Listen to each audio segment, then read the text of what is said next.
Hello friends, आप लोग कैसे हैं? उम्मीद करते हैं आप लोग ठीक होंगे, आप लोग हेल्दी होंगे। फ्रेंड्स, आज एक क्वेश्चन है कि डिहाइड्रेशन से क्या डेथ भी हो सकती है।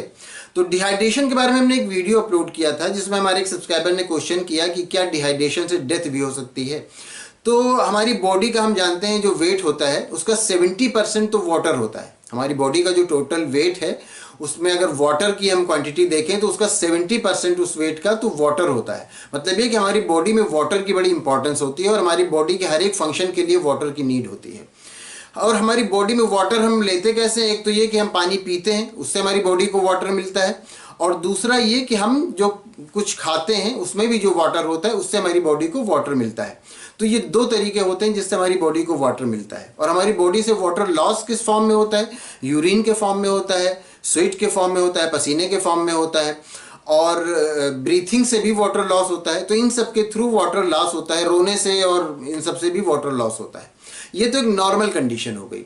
अब एक दूसरी कंडीशन ये होती है कि वोमिटिंग होती है या डायरिया वगैरह हो जाता है, तो इससे वाटर लॉस बढ़ जाता है, इससे बहुत ज़्यादा वाटर लॉस होता है। आमतौर से जो वाटर लॉस होता है वो तो बहुत ज़्यादा हम दौड़े, बहुत ज़्यादा काम किए, बहुत ज़्यादा बाहर निकले तो पसीना निकला या यूरिन के थ्रू निकला, तो उससे जो वाटर लॉस होता है तो वो तो वाटर लॉस हम पानी पी लेते हैं और वो कमी दूर हो जाती है।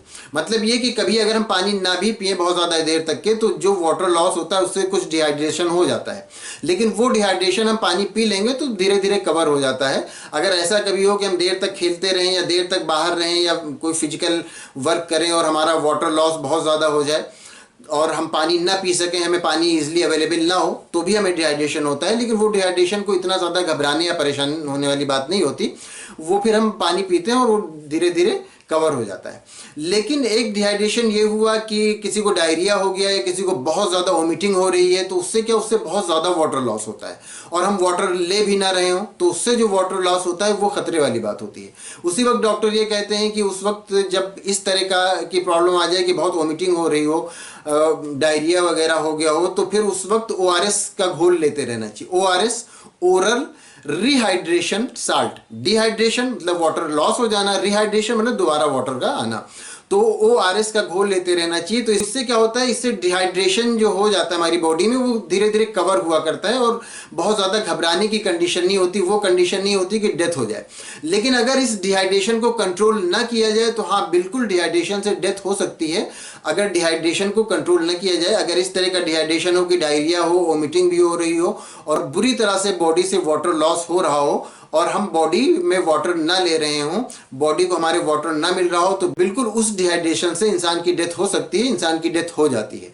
तो कभी भी अगर बहुत ज़्यादा वोमिटिंग हो रही है, डायरिया हो गया है, तो इसको बहुत ज़्यादा लाइटली नहीं लेना चाहिए, बल्कि इसको सीरियसली लेना चाहिए और वाटर लॉस से हमेशा खुद को बचाए रहना चाहिए। हम अगर डिहाइड्रेशन जैसी प्रॉब्लम आने के चांसेस हैं तो फिर ORS का घोल लेते रहना चाहिए, तो उससे डिहाइड्रेशन कंट्रोल रहता है और इतना सीवियर डिहाइड्रेशन नहीं होता है कि डेथ हो जाए। लेकिन अगर ऐसा नहीं किया गया तो बिल्कुल डिहाइड्रेशन से डेथ हो सकती है। तो उम्मीद करते हैं आपको आपके क्वेश्चन का आंसर मिल गया होगा। अगर इसमें कोई कंफ्यूजन है या किसी तरह का कोई और क्वेश्चन है तो आप पूछ सकते हैं। Thank you.